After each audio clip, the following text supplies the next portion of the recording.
Now we're going to be talking about the disadvantages of a pie chart. Some of the disadvantages are that it's not exact values. Slices may misrepresent the values in categories. Percentages do not reflect the numbers of the data. For example, if the pie chart says 20% of shirts are black, we do not know how many shirts are actually black. The best types of data to use for a pie chart is categorical data. We can also use continuous and discrete, although those are best left for histograms and bar graphs. Ways that your graph may mislead mathematically illiterate populations. It might be very hard to understand the true significance of each slice/segment in a pie graph, as sometimes they're represented by percentages and do not show the true number. It can also be difficult to determine how much larger portion is from another portion, as shown by the diagram below.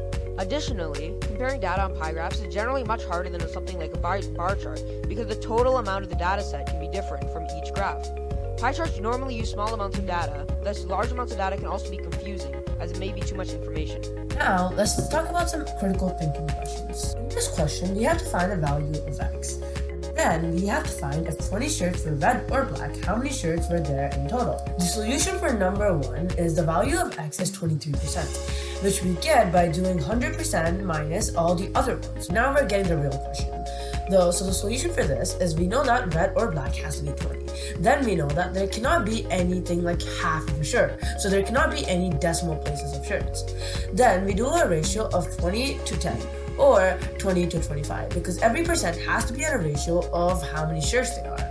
Then we compare both of them with the other shirts in the graph. Let's start with a ratio of 20 shirts to 25%. We try that with green, it would give us a decimal place. So that's not possible. Then we can try the ratio of 20 shirts to 10% ratio, which when used with the other ones all have a non-decimal place value. To get the total, we do 100 times this ratio, which will give us 200 shirts in total. In this question, we're comparing two graphs. So I'll let you take a look at these questions for a few seconds.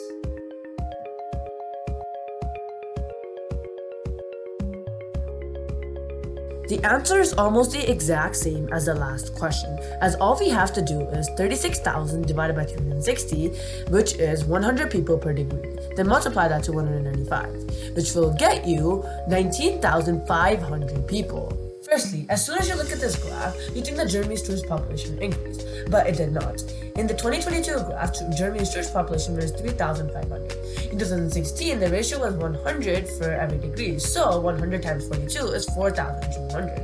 So Germany's tourist population actually decreased. The only thing that increased for Germany was the share of tourists within Europe. Same with the UK, Spain, Italy. Even the section Others seems like it increased, but in fact it also decreased.